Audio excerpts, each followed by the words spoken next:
Perfect timing on my part. Blog Talk Radio. Hey everybody. Hi. So we're having a little kitten battle here right now. We got our... Lulu very much once had finished her treats just now, and she made a mess, and wants to go play vacuum. Well, I think that we should just let her because it looks like Lulu's done. Yes. So. Hey Lulu, you want to come here? I can give you more treats. I'm trying to get her on camera for you. She's very shy. Yes. We'll see if she shows up for us or not. But, hey, welcome. Prime Spooky Season, everybody. So, happy Halloween season. Yeah, it's been kind of crazy busy for us lately. Lulu's having none of it. She's not going to cooperate tonight. She might not. She's literally right there. But if we try to pick her up, she will run. Well, then she's going after her sister's treats. Got her. So this is Lulu. Looks just like Una, except for no tail. No tail. So, you're done. You made your appearance. There's your treats. Okay. Nope. And she's gone. And she's back at her other treats. Okay. Can I have my drink now? Oh, yes, of course. So I want my blood red stuff. Yes, blood red. So tonight's episode is not officially brought to you by our good friend Rich Brow. Rich Brow. So but yeah, we're drinking both their beers. I have the Carousel, which is a raspberry sour, which is fantastic and is this gorgeous red color. Yes, and I have another beautiful stout, Invisible Things, limited edition type one. It's got coconut milk, toasted coconut, vanilla beans, and then a very, very powerful finish of a bourbon taste. So yeah. It's delicious. It's also 10% alcohol by volume. So we're going to be happy tonight. Yeah, we are going to be very happy tonight. I'm going to sleep well. I hope everybody that's with us is happy tonight. I hope everybody's having a wonderful Halloween season. Yes. Cheers. Cheers to that. As you can see, we decorated for tonight as well. Yes. I had a little fun. Cheers to all of you. So we've been busy. We've been very busy. It's been tours after tours after tours. Which will continue. I think we only have 2 nights right now that we don't have a tour already scheduled for. So yeah, it'll be keeping us busy. Of course, everything is, COVID procedures in place where we got limited tour sizes and social distancing and mask wearing and all that good stuff. So we're keeping everybody safe. It's certainly a Halloween season unlike any other that we've had before, but we are very happy to be able to share some of our haunted history with people all the same. Oh, yes. So, and speaking of our haunted history, tonight I have our haunted cemeteries. Spooky cemeteries from around the globe. Yep. All around the world. I had fun with this one. Yes. You'd be surprised how many vampire stories I came across on haunted cemeteries. So we're going to have to do a vampire edition as well. Yes. Later. Yeah. and you already started it. I did. We already have the script going. So so it will be coming. Yes, vampires will be down the line at some point. But tonight, cemeteries and the ghosts that go with them. And some of the legends as well. Yes. So all kinds of good stuff to share tonight. But how long has it been? 2 weeks. 2 weeks, yeah. 2 weeks. Well, it's been a busy 2 weeks because we had the Fleetwood Paracon, and then after that we had Haunted Nights down at Henricus. Yeah, that's right. And we had a fantastic investigation on Friday night. We weren't there Saturday because we had tours. But we had a great investigation, very active on Friday night. Had a lot of interaction. So, yeah. Yeah. So, paranormal investigations, tours. Yep. Cats. Percy has a home. I'm taking him there tomorrow. Yep, the Percy that you met a couple weeks ago. He found his forever home today. So he's getting dropped off tomorrow, and we will miss him dearly. But he'll be in a good home. They're ready to spoil a kitten, and so he's going to be spoiled rotten. And of course, we have our 2 girls. Yes. Who have been keeping us busy. And poor Lulu's a little sick. So she started her medication today, hopefully 5 days of medication, and she'll be all better. She's not acting sick. No, she's not acting sick at all, but there's just a little deworming going on. Yep. So, anyways, thanks again, everybody, for joining us tonight, and our haunted cemeteries, or spooky cemeteries. Yep. And so before we actually dive right into stories, I wanted to kind of give you a little bit of background on cemeteries and graveyards. And there's actually a very notable distinction between the two, but give you a little bit of background on this. So We all know that cemeteries and graveyards are the final resting place for the earthly remains of those who have passed away, whether it be bodies in caskets or ashes in urns. But did you know that the term cemetery actually has Greek roots? So this is certainly, it's got its translation from a foreign language, and it roughly translates to sleeping place and implies that the land is specifically designated as a burying ground. Now, cemeteries are distinguished from other burial grounds by their location. They are usually not adjoined to a place of worship, whereas a graveyard, on the other hand, is located on land adjacent to a house of worship. Examples of these distinctions can be found all across the Richmond area. So, right across the street from Haunts of Richmond corporate headquarters, we have St. John's Church, and there is a graveyard there that surrounds the church. Yep, so you got a couple thousand people that have been buried there over the centuries. But Hollywood Cemetery is a cemetery because it is not affiliated with the church. And just like Shockoe Hill Cemetery as well. So both are actually haunted, by the way, but they don't like to talk about it. Yeah. Well, at least Hollywood doesn't like to talk about it. So we don't talk about it. Is what it is. Yeah, we will be bypassing those tales for this evening, but we got plenty of other material to share. Now, for you, the fans, everybody who's tuned into tonight to hear about creepy cemeteries and the like, if you have a thing for going to cemeteries and visiting cemeteries, and you enjoy being there, we do it ourselves. Yeah. You are what is known as tapophilia, tapophile. Yeah, Taphophile, which is it's taphophilia, means to have have an affiliation or an attraction, affinity to cemeteries, graves, funerals, and the like. Yeah. So taphos means tomb or sepulcher, and philia is the attachment or the affinity for it. Yeah. So there is your root and your prefix lesson for the day. So thank you for all of our taphophiles that are watching tonight. And now the tradition of burying the dead does reach back for thousands of years, and many places have been found where ancient peoples have laid their dead to rest, and this all over the place. And some of these places include organized necropolises and areas with high symbolic elements, such as the Tomb of Giants in Sardinia, or, of course, you have the pyramids in Egypt. Definitely very prominent ancient examples of very sophisticated burial grounds. And it's also worth noting that people have not limited their cemeteries to people. Of course, there are pet cemeteries and the like all over the place. And this is not just a Stephen King thing. The Cimetière des Chiens in Paris is an elaborate pet cemetery believed to be the first zoological necropolis in the world. So go Paris. Yes. So they got all kinds of stuff going on over there. They got the pet necropolis, they have the catacombs. They have several very luxurious cemeteries. Yes. Including the one Lafayette's buried at. But of course. And I also included the one that Phantom of the Opera is portrayed in. Mm-hmm. So good stuff there.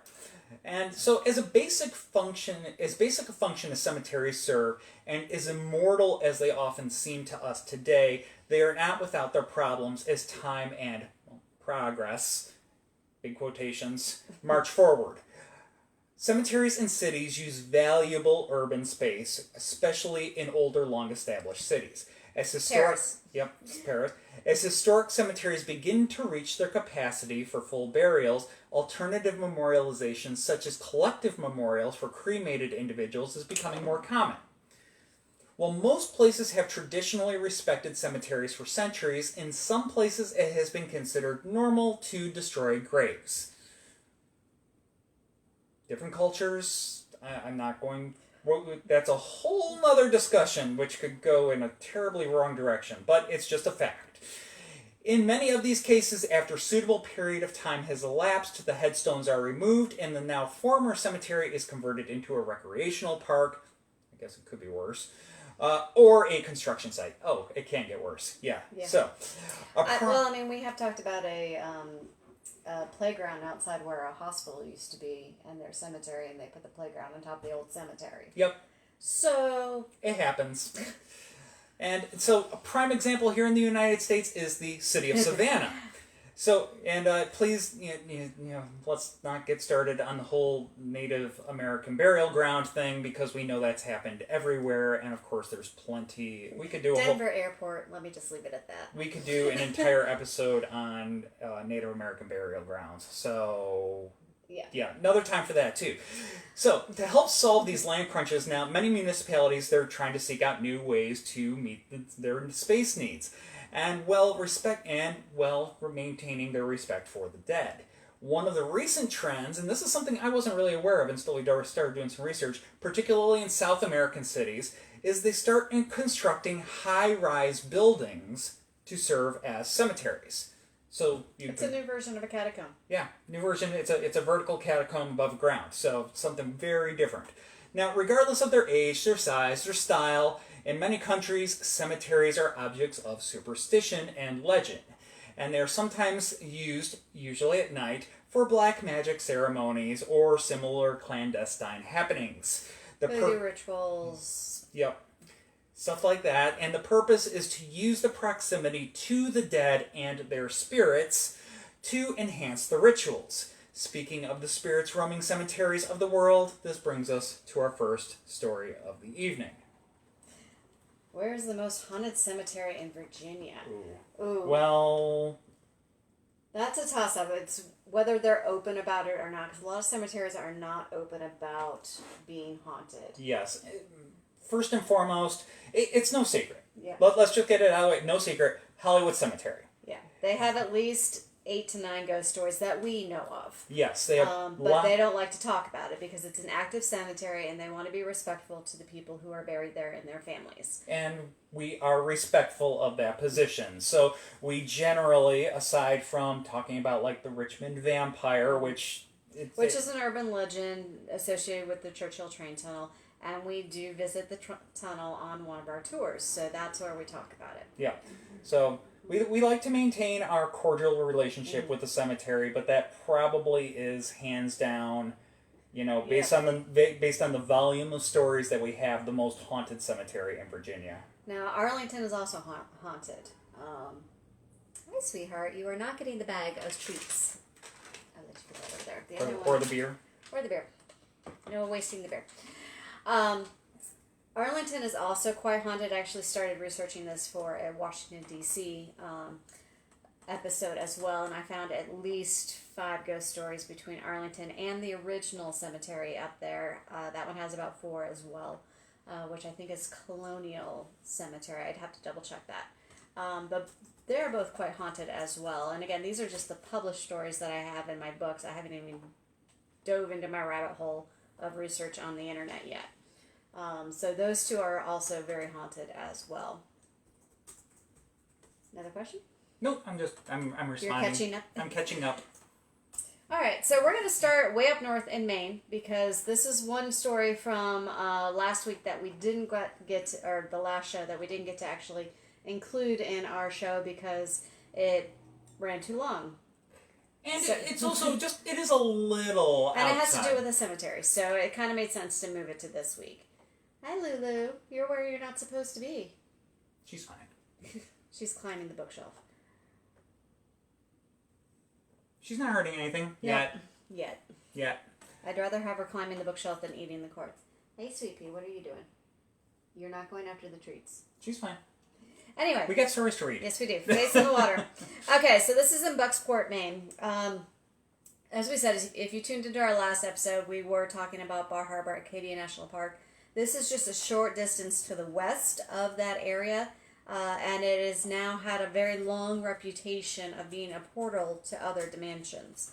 It has a vast tract of dark wooded shores, convergence of water swirling through the eastern channel into the Atlantic Ocean, and because of this, there are many ghost stories about Bucksport, but the one that stands out is the one that's known as the face in the water, or the ghost under the water. In the summer of 2006, a woman by the name of Amanda and her boyfriend were scuba diving in Silver Lake on the north side of the downtown Bucksport.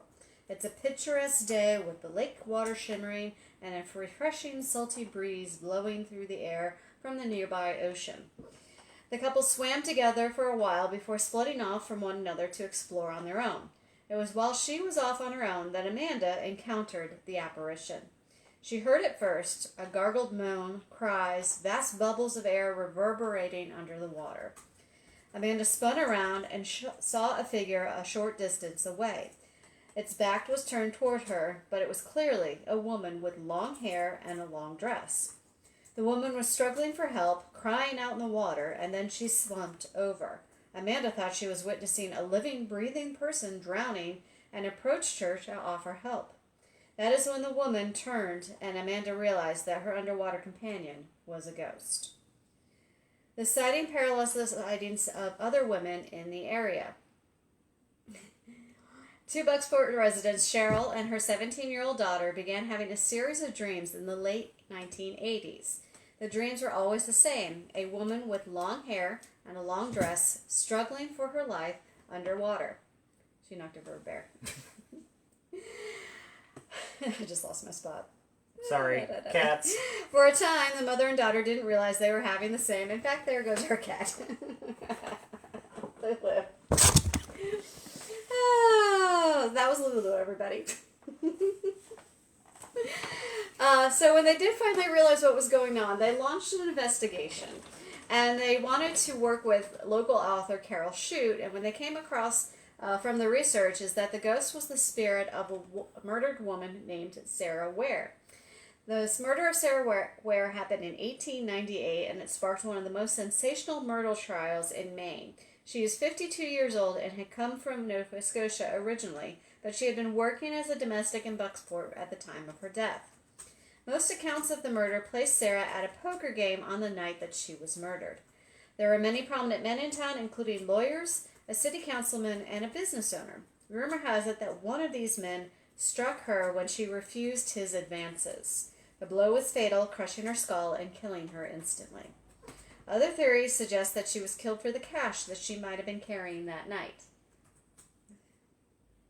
I'm getting attacked.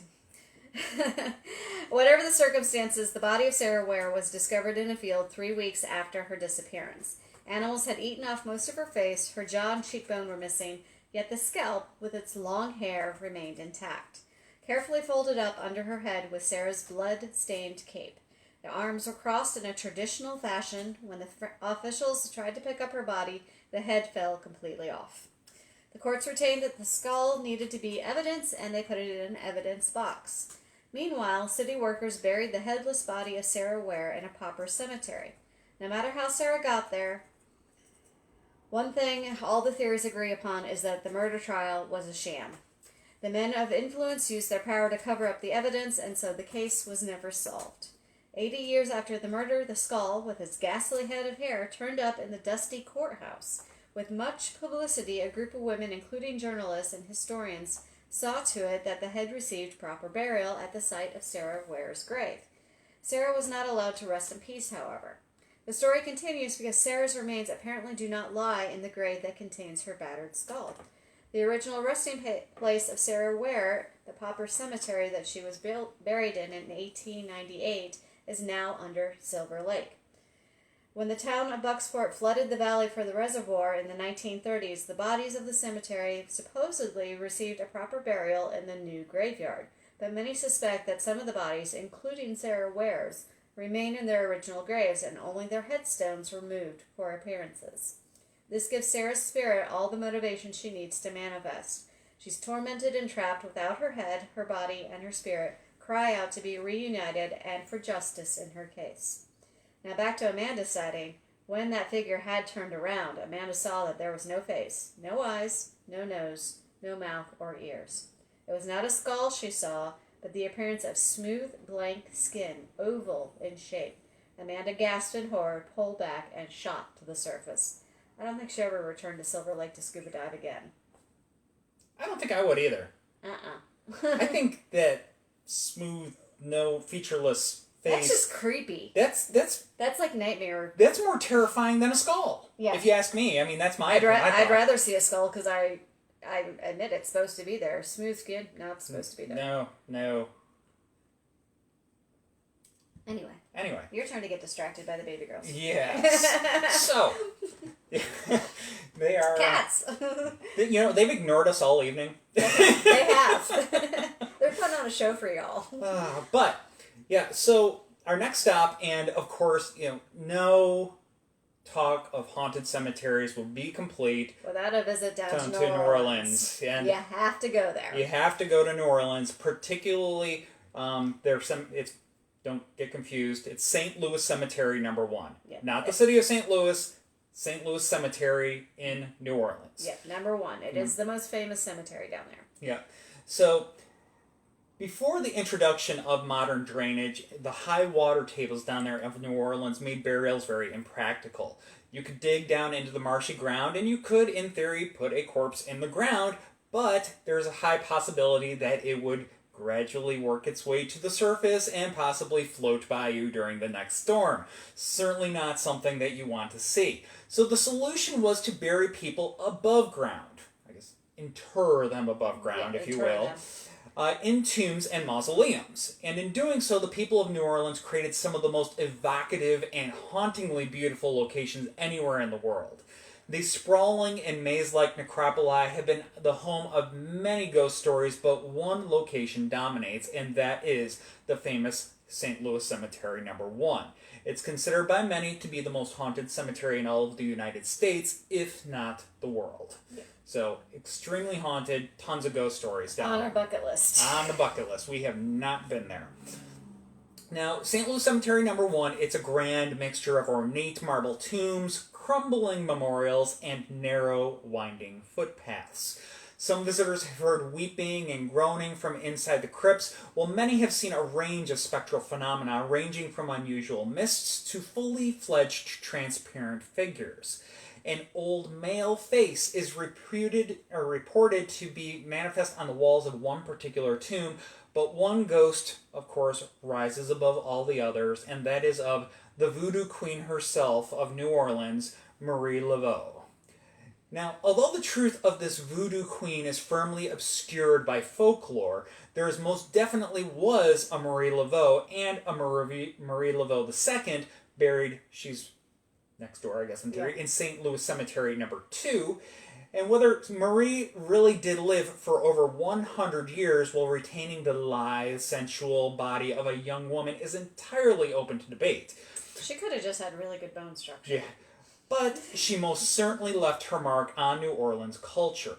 People still visit her tomb to seek assistance in their hoodoo-voodoo rituals, leaving small tributes and marking signs with powdery stone. Disturbingly, Laveau herself also appears to frequent the cemetery, as the stream of sightings which began after her death in 1881 have never ceased.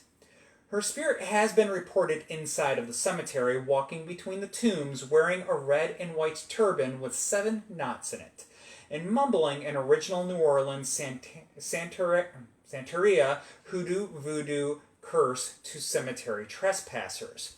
Her voodoo curse is said to be very loud and very audible, heard often by passerbys on nearby Rampart Street.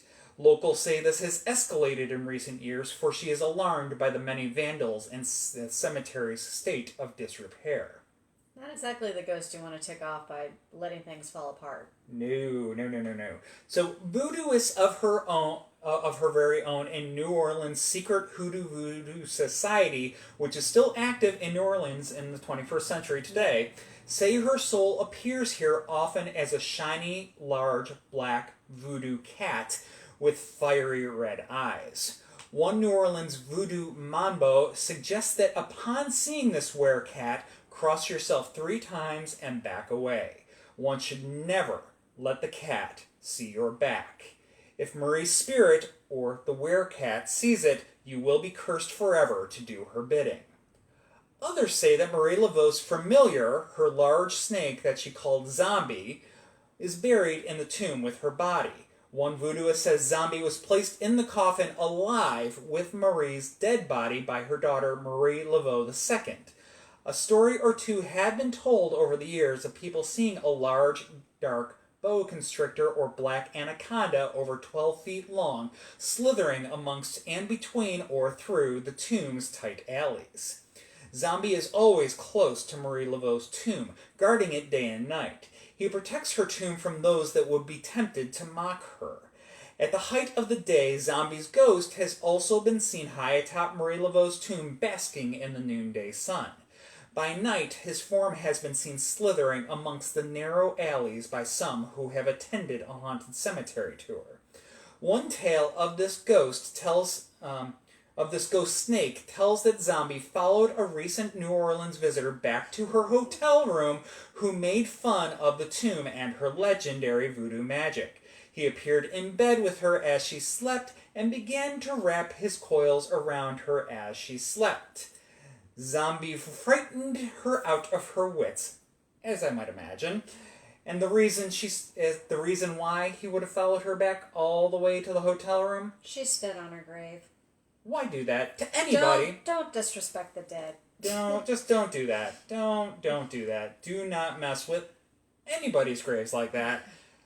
Let alone Marie Laveau. Now, Kiana had a great question. The question is the snake alive or dead with the name Zombie? I mean, she was a voodoo queen. Yeah. It could be a zombie. Yeah, I mean, the snake being buried alive with Marie would have ultimately passed away, but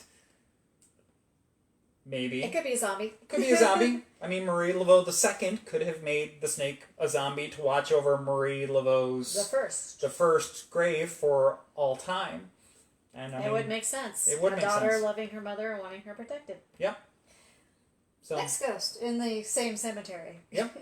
Because she's not alone. Oh, no. Far from being alone. So, many other known and unknown ghosts do haunt this cemetery, and there is a ghost that some call Henry. The story is that while Henry did not own a home, he did purchase himself a plot to be buried in when he passed away. While Henry was away at sea, he left the title papers for the cemetery plot in the care of the lady who ran the boarding house that he was staying at. If Henry were to pass away, the lady was to see that he was buried in his treasured plot. But to repay his trust, the lady sold the plot while Henry was away. When Henry returned, he was unable to reclaim what he had lost. When he passed away, he was buried in a potter's field. Every day, his ghost is said to wander the cemetery, asking after his burial plot in search of rest. Henry has a ragged and lost appearance, but he will stare you in the eyes with his own pleading blue eyes. The tall, white shirt-dressed man seems very real, until he walks away into thin air. Sometimes he will tap you on the shoulder or lead you to a lone, tight alley between tombs, asking, "Do you know anything about this tomb here?" And then he disappears. Henry has also been known to have walked up to people at burials and asked if they think there's room in the tomb for him. His voice often appears on EVPs saying, "I need to rest." And in ghost photos, he appears in a dark suit with no shirt.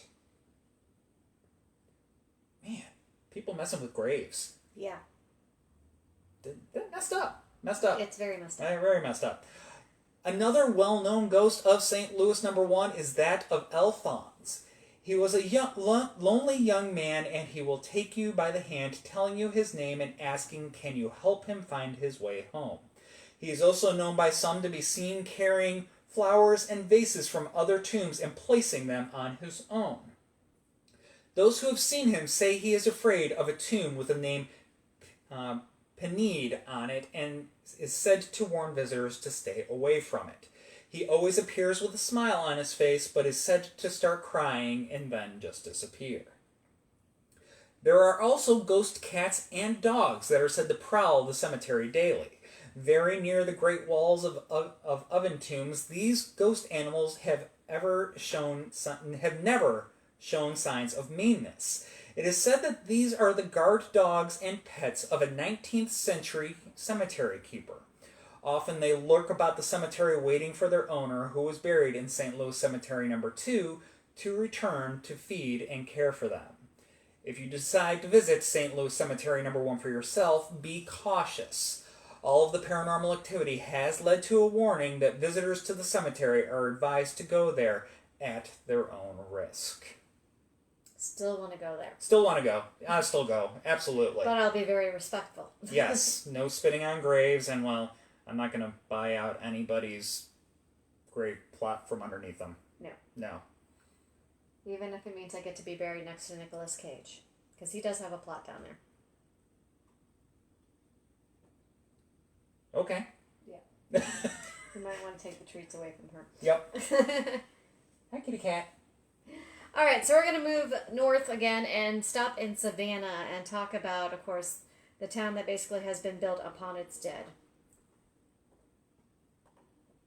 Now, this is the Colonial Park Cemetery. It is one of our favorites. Every time we go into Savannah, we do visit this cemetery. And it has expanded over the years. Many old burial grounds were covered up, paved over, built upon, and often without removing the graves that lie beneath them. As a result, it has gained the nickname the city that lives upon her dead, leading to plenty of ghost tales and spectral sightings all over the city. In fact, all of their utility crews and any of the construction crews, they all have to have a full-time, is it archaeologist? Yes. On their roster at all times, because literally they start digging and there will be bones. Excuse me. As any local, and many will tell you, the most haunted place of all of Savannah is the Colonial Park Cemetery. It's the oldest burial ground in the city, and it lies right in the middle of the town's famed historic district at the corner of Abercorn and Oglethorpe Streets. The 6-acre cemetery was founded in 1750, and it acted as the city's primary burial ground until 1853. More than 10,000 people are estimated to be buried in Colonial Park, although the cemetery is home to fewer than 1,000 grave markers. Roughly 700 of the cemetery's permanent residents lie in a mass grave, victims of the yellow fever epidemic in 1820. Some stories say that the dead actually numbered exactly 666, but that figure was rounded up nearly to 700 to avoid the association with the number of the devil. Many of the dead are interred in a brick family burial vaults for which the cemetery is famous. These vaults, which were once underground structures that had been compared to root cellars, held bodies of deceased family members on shelves. In the time when time and Savannah's climate reduced the corpses to little more than bones and dust, the remains were transferred into a large family urn, and the shelf reused for the next family member in line. During the Civil War, General Sherman's Union Army spared Savannah from a complete destruction on his march to the sea, presenting the city to President Abraham Lincoln as a Christmas gift in 1864. However, members of the Union Army did desecrate and vandalize the headstones around Colonial Park Cemetery and also the tombs. They used them in very strange and creative ways. This included moving them around, carving new dates on the tombstones with their bayonets. One man had his death date changed to indicate that he lived to the ripe old age of 544 years. While the Vandals changed the dates on another stone to show that a man's son had been born 1,000 years before his father. Over the years, the boundaries of the Colonial Park Cemetery have shifted, and there are some who claim that the dead are interred beneath the streets that border the cemetery. In the 1960s, workers doing construction on Abercorn Street supposedly found human bodies. Some point to the pattern of rises and depressions in the sidewalk that border the street as evidence of wooden coffins beneath them. Of course, any place with such a ripe history of death and a burial is bound to be home to more than a few ghosts. The Colonial Park Cemetery is no exception. Some such stories concern the dueling grounds that were said to lie just beyond the south wall of the cemetery. Back when dueling was still legal, this is where gentlemen came to resolve their differences, often permanently. Today, the grounds are home to a basketball court and a children's playground, but some say if you travel by at night, you will see the ghost of those who died in duels. I'm going to let you go get her. Somebody's being far too daring. Kitty kitty. The most famous ghost stories, however, are associated with a man named René Roldier. Roldier's ghost has often been reported walking through the cemetery or hanging from the hanging tree, which lies near the back wall of the grounds. Roldier's ghost is said to be easy to spot because in life he was almost 7 feet tall. As a big man. The story goes that he murdered 2 young girls in the cemetery, was later lynched either from the hanging tree or in a nearby square. Though there's little historical evidence to corroborate Rondelier's existence in life, let alone in death, plenty of visitors to the cemetery report strange occurrences within the cemetery grounds. There are tales of ghosts, shadowy figures, and even a green mist moving among the remaining headstones. It is considered so haunted, in fact, that the local paranormal investigators have taken to calling the graveyard Paranormal Central. Now, I will say that one of the local ghost guides actually wrote a book as well, and he claims absolutely Rondelier's ghost does not exist, that it is an urban legend. So it basically depends on who you speak to and which book you read. So, as with many paranormal tales, yeah, it's... We like to find the historical backing to our paranormal stories. So. Yeah, and I'm curious how the story came to be. Well, yeah. Not just that, but how can he say with such certainty that Rondelier's ghost does not exist? I don't know. I mean, where does he have the...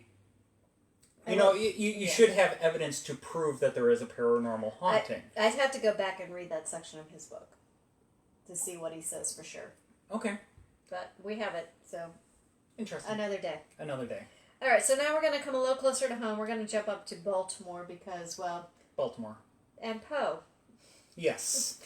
So, now, in Baltimore, it's the Old Western Burial Ground, which is also known as the Presbyterian Churchyard. And there are a number of notable figures buried in this particular cemetery. Of course, Richmond's own Edgar Allan Poe, but also President James Buchanan. And there are also many generals and soldiers from the American Revolution and the War of 1812. So there's a lot of very notable individuals buried up there, being and very interesting to explore. It's another location that for some reason we have not made it to yet, even though it's very close by. I know. And we've been to Baltimore. And we've been to Baltimore a couple times. Next trip. Yep. So. Now, it's nestled just below Westminster Hall, which is also believed to be haunted. The spooky cemetery has often been referred to as one of the most haunted places in America. There are stories surrounding the fact that many individuals were buried in the cemetery that were not dead, and once they did pass to the spiritual side, their spirit began to wander the grounds, seeking out the person and or group of people that buried them alive in order to seek out revenge. There are quite a few unsettled spirits at this haunted graveyard who seem to be searching for something that they just cannot find. And they often frighten the individuals that stumble upon them in their search. Now, there is the infamous Skull of Cambridge.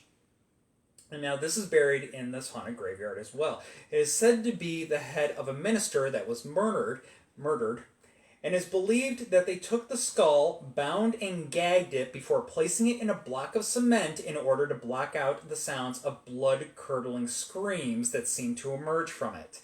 It is said that it screams at all times of the day and night, and that it seems to linger in the minds that hear it on a consistent basis. Many individuals have been severely frightened by this particular haunting, and it is said that several people even experienced insanity and were placed in psychiatric wards after being exposed to it for a prolonged time. I don't want to see this skull. No. Or hear it. No, but it's definitely something, yeah. Earplugs buried in cement.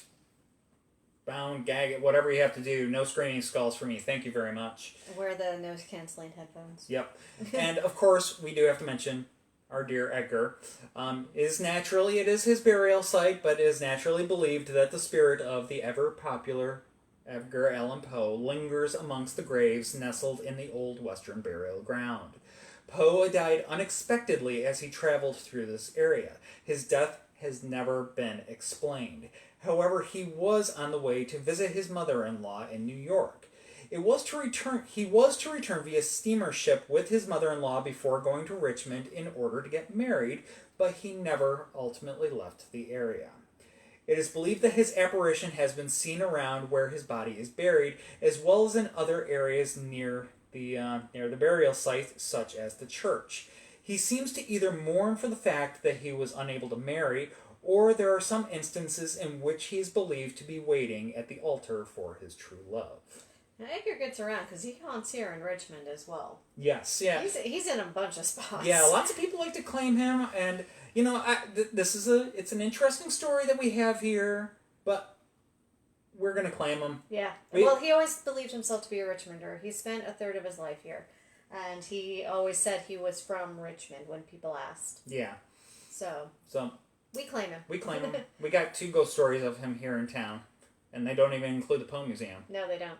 So, do you have a couple questions? Mm-hmm. So a question, but Patrick says that the first story reminds him of the classic short story called The Shrieking Skull. Yeah, and this might have been the inspiration for it. Yes, and Kiana asked, was that in the Scary Stories to Tell in the Dark?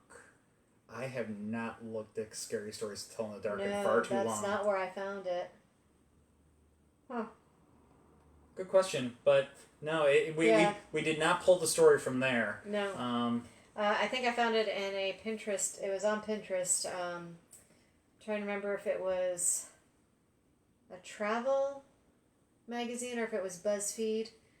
One of them did the most haunted cemeteries in the U.S. and this was in it, and that's where I found the initial article for it. And then I went to their website to get the rest of the information because they actually talk about it on their website. So Patrick just shared different story, Screaming Skull. Thanks for sharing that in the comments. I'll have to check that out. Definitely. Yep. Now, we do have to, of course, if we're going to talk about the cemetery and Poe up there, this is not a ghost story, but you can't... It's a tradition. It's a tradition. You can't skip the Poe toaster. So, most people, if you're familiar with Poe, you've probably heard of the Poe toaster. And the Poe toasting tradition may have begun as early as the 1930s, according to witnesses, and it continued annually until 2009. Each year, in the early hours of the morning of January 19th, Poe's birthday, a black-clad figure carrying a silver-tipped cane, his face obscured by a scarf or hood, entered the Westminster Hall and Burying Ground in Baltimore, at the site of Poe's original grave, which is marked with a commemorative stone. He would pour a glass of Martell cognac and raise a toast. He then arranged 3 red roses on the monument in a distinctive configuration and departed, leaving the unfinished bottle of cognac. The roses were believed to represent Poe, his wife Virginia, and his mother-in-law Maria Clem, all 3 of whom were originally interred at the site. The significance of the cognac is uncertain, as it does not feature in any of Poe's works, but a note left at the 2004 visitation suggested that the cognac may have represented a tradition of the Toaster's family rather than Poe's. Several of the cognac bottles are kept at the Edgar Allan Poe House and Museum in Baltimore. A group of varying size composed of reporters and Poe enthusiasts observed the event each year. A photograph reputedly of the toaster was published by Life magazine in 1990. Now, the Poe toaster, the original Poe toaster, seemed to have passed on, and the tradition passed on to a son, who very begrudgingly took over the tradition and abruptly ended it at one point in time. But the Historical Society up there is actually looking to bring it back and select a new toaster to keep the tradition going. Yeah, they would keep his identity secret, and it would be much more kind of tourist friendly. Mm-hmm. But the idea is to try to keep that long-standing tradition going. Yeah. So hopefully we'll start hearing about a Poe toaster showing up again. Yep. All right, so we're going to jump up to Bremen, Illinois. Yeah, and this is known as Bachelor Grove Cemetery. Yep, your turn. Thank you. Now, this is famous for its apparition of a transparent woman sitting on a tombstone. She's been named the Madonna of Bachelor's Grove. There's actually been pictures of her taken sitting on the tomb as she stares off into the distance. Bachelor's Grove Cemetery is one of the most haunted places and mysterious foreboding place steeped in legend and myth. It's an abandoned cemetery that has long been a source of intrigue by many who have entered its twisted metal gates, and it's one of the oldest cemeteries in Illinois. Named for the large number of bachelors buried in the cemetery, Bachelor's Grove has been neglected for years. Teenagers would frequent the area for drinking and other activities. Chicago mobsters often dumped the bodies there from their murders into the adjacent pond. For a number of years, witnesses claim to have seen the ghost of a phantom car that disappears along the turnpike near the graveyard. Not even daylight is safe. Violent crimes of small children are often heard in the evening. Rumors say Satanists use the place for conjuring during their rituals. Grave robbing has happened. Desecration, vandalism have all played a part in the cemetery's long history. Now, as you walk along the trail, the trees seem to tighten around you the deeper into the woods you go, and this is where the tales of Phantom Farmhouse in the woods have been seen.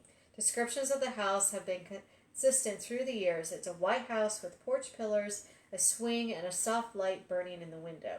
When anybody approaches, the house is said to vanish. Legend has it, if you reach the porch of the house, you will never return. For years, records and explorations of the area have given little proof of a house ever being built in the woods near the cemetery until recently. Indeed, 2 foundations of a house were uncovered, adding to the mystery, validating the legend. Among the various tombstones, many leaning and broken, one particular tombstone had an unusual checked pattern, and it was the very tombstone from the famous photograph taken by Mary Huff. There's been actual pictures taken of the woman sitting on the tomb as she stares off into the distance. We forgot to edit that out. That's repeating. My bad. I missed that. Oops. Yes. Another haunted and bizarre experience that has occurred here, but is hard to believe that something didn't happen. Many have seen the phantom farmer who was pulled into the water by his plow horse, both drowned by the weight of the plow in the 1870s. They also see strange colored ghost lights that have been seen darted around the tombstones in and out of the surrounding trees, and a 2-headed creature has been seen several times rising up from the muck of the pond. Apparitions of monks and long black roads have also been observed. Ghostly cars, as we have mentioned, are seen turning off the turnpike and disappearing onto the road that the bridge has going over the pond. That the pond has the bridge going over it. Mm-hmm. Anyway, I need more beer. Yes. Now we're going to jump across the big pond. Yes, we are going to go across the pond over to beloved Edinburgh, Scotland. Yes. Edinburgh, Scotland, fantastic place. And we have been to this graveyard. Yes, we have. And we need to spend more time in Edinburgh in general. We only spent 2 nights there, and that turned out to be nowhere nearly enough. So absolutely not. So Edinburgh, we will be back. But in the meantime, Greyfriars Kirkyard in Edinburgh, Scotland. So, body snatchers, violent ghosts, a loyal dog, and Harry Potter characters may seem like strange bedfellows, but in Scotland's gorgeous Gothic capital city of Edinburgh, the 4 merge to make up the ghostly lore surrounding one of the world's most haunted graveyards. In the city's historic center, perched on a hill overlooking the new town, built in the 1700s, Greyfriars Kirkyard is a seemingly idyllic cemetery dating back to the 1560s. But, to this day, it has enough strange goings-on to attract a steady stream of ghost hunters, wizarding fans, and the television producers and writers who follow in their wake. Haunting the cemetery is George Mackenzie, called the Mackenzie Poltergeist, who is said to be one of the most aggressive and active paranormal figures around. Known during his lifetime as a ruthless persecutor of the Scottish Covenanters, a Presbyterian movement in the 17th century, Mackenzie's spirit, according to legend, was released in 1999 when a homeless man looking for a spot to sleep broke into his final resting place, the Black Mausoleum. Excuse me. It was a fate predicted by famed Scottish poet Robert Louis Stevenson, who referenced Mackenzie in his 1879 book Edinburgh Picturesque Notes, writing, "When a man's soul is certainly in hell, his body will scarce lie quiet in a tomb, however costly. Sometime or other, the door must open, and the reprobate come forth in the abhorred garments of the grave." The Covenanters' prison is connected to Greyfriars Kirkyard by a stone gateway and locked metal grate near Mackenzie's mausoleum. It was once home to an estimated 1,200 unfortunate members of a failed anti-government revolution in 1679. Conditions at the prison were so brutal that only 257 of the prisoners came out alive, a portion of whom escaped or pledged loyalty to the crown 4 months after their mass incarceration. Today, tour purveyors conducting nighttime excursions around the graveyard have reported some mysterious happenings. Many participants have emerged from inside the prison and mausoleums with bruises, burns, scratches, and even broken bones, attributed to long-dead prisoners and their violent oppressor. In 2006, the Scotsman wrote that there had been 450 documented attacks, 140 people who had collapsed, and even suspicion that the Mackenzie poltergeist was responsible for the death of one local psychic. In the daylight hours, Greyfriars Kirkyard is a beautiful place for a tranquil stroll, revealing only the hints of its bloody past. Typical of most old cemeteries, eerie carved stone angels of death and other ghoulish figures adorn many of the tombstones. But it's the imposing metal grills covering some of the graves that really stand out. In the early 1800s, the University of Edinburgh's prestigious medical studies program flourished, inadvertently sparking an underground trade in corpses stolen by body snatchers and sold to local students. Soon, the nefarious practice became an epidemic. To prevent these entrepreneurs from making off with their loved ones, families would protect the graves by boxing them in with iron cages called mort safes that ran deep into the ground. But not all of the cemetery's legends are quite so ghoulish. For the past 140 years, a noble-looking bronze Skye Terrier has stood guard outside the grounds and watched over the kirkyard. Edinburghers have championed the story of the Greyfriars Bobby, a loyal dog that stood vigil over his deceased owner's grave for 14 years until his own death. When he was buried near his beloved master's plot, the story had been memorialized in books and movies, but historians now say that while the pup existed, his extended mourning was probably a fabricated marketing ploy by the cemetery curator and a nearby restaurant owner to encourage tourism. He most likely stuck around for the food and attention he got from the visitors. The cemetery is also just steps from the now landmark Elephant House Cafe, where J.K. Rowling first scribbled the lines of Harry Potter in a window seat overlooking George Hurlow's an uncanny Hogwarts-esque school. Among the graves in Greyfriars Kirkyard is one with a headstone reading Thomas Riddell, which many fans think may have inspired the birth name of Lord Voldemort, the series villain. Harry Potter devotees make pilgrimages to the site, leaving notes and flowers on the 197-year-old grave. And we are running out of time. Yes, we are. We got a little bit of a firm ceiling on our time tonight. Tonight, unfortunately. So because I have tours for the next 3 nights, so I have to not talk too much. I need to save this. Yep, but we will be revisiting Haunted Cemeteries again. Yes, I have I have Haunted Cemeteries #2 started. So what we didn't get to tonight, we'll just pop that over to the other one to start it off with. Which, it's not too much. Yeah, it's one in Barbados, which is really, really interesting. It is interesting, but it just gives you something to come back for. So we will go ahead, we'll just copy paste that into our Haunted and Spooky Cemeteries #2, which we will get to at some point. But it's not going to be our next episode. Yeah. So, our next episode is not going to be in 2 weeks. It's spooky season. The next 2 Mondays I have private tours, and he's got a private tour the day we were supposed to do it. Yes. So neither one of us can do it. We are booked up for the rest of the month, more or less. And because of that, our next episode will be in 3 weeks. The first Monday in November. First Monday in November, the day before Election Day. Yay! I can distract you with spooky ghost stories. About Washington, D.C. Because why not? Yes, so our next stop 3 weeks from now will be Washington, D.C. And we are... it's going to be a lot of fun. Yeah. So we have our research to do, which we will get our research in, and I promise I'll do a little bit of a better job editing this time around.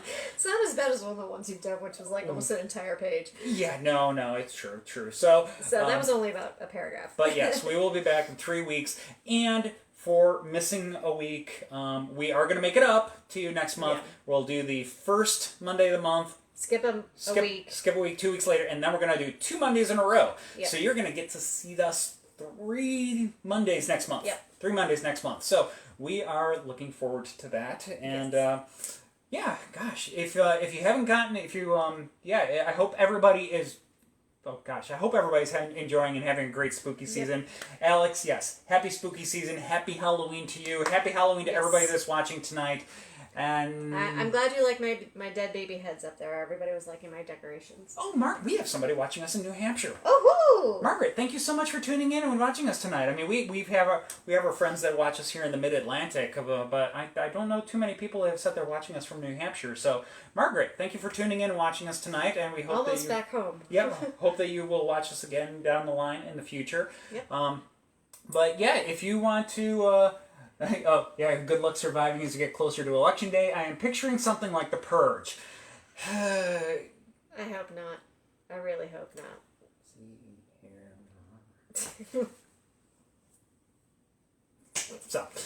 So we will, we're just going to talk about Washington ghosts in 3 weeks, and we are going to pretend that the whole thing. I'm going to be an ostrich the next day. Yeah, we've already voted. So, yeah, we have. So actually, if you're in Virginia, go vote. Yeah, you can already vote. So if you're in Virginia, go vote, get it out of the way, and then stick your head in the ground for the next several weeks. That's what we're doing. That's what we're doing. Drink. And telling ghost stories. Yes, and telling ghost stories, because ghost stories. Yes. We are actually going to be on November 14th with Haunted Nights again. We're going to be in the USS Wisconsin. Oh, yes. Doing an investigation. And two of our guides are also going to be in Norfolk that night doing another investigation at the Old Masonic Lodge. And we're going to have an episode right after that. So we'll be able to talk about what happened while we were out on those investigations. Yep. So yeah, we'll be doing some of that, and if you're in the area and you want to join us for a tour this month, you need to get your tickets soon. Tickets are selling very fast. We have just about all of my public tours are sold out. On Halloween weekend, Friday and Saturday, 4 of our 5 tours are already sold out. Yeah. So and we are running all of Halloween week. Yeah. That Sunday through. Sunday. Yeah, so it's going to be a busy Halloween season for us, and if you're somebody that's come out on our tours already, thank you so much. We appreciate it, and if you haven't been able to join us, that's fine. We appreciate you watching. So this is fantastic. And one more thing. So Beth mentioned that I'm doing something else entirely at the end of the month. So I am helping out our friends up at Hanover Tavern and with Transcend Paranormal. They are doing ghost walks of Hanover Tavern. I forget the exact numbers, but it's Sunday, Monday, Tuesday of Halloween week. Yeah, between 7 and 10? 7 and 10, I think. Yeah. And I have they gave him a role, and he gets to be a tour guide. So I get to be one of the tour guides up there on that Sunday, Monday, Tuesday. I'm going to chip in and help them out, and I'm very flattered that they asked me to do so. So, and I have to get you a costume. Yes, yeah, we will work that out. I have to do that in the next 2 days. Yep. So yeah, we got a lot going on, and now I feel like I'm kind of rambling a little bit. Yep. So we will catch you in November. I think it's November 2nd is the date for that first Monday. And we will see you then for Haunted Washington, D.C. Yep. And in the meantime, hey, if you ever have any questions, if you ever want to reach out, chat with us, or whatever, we're here. Drop us a note online. 90 seconds.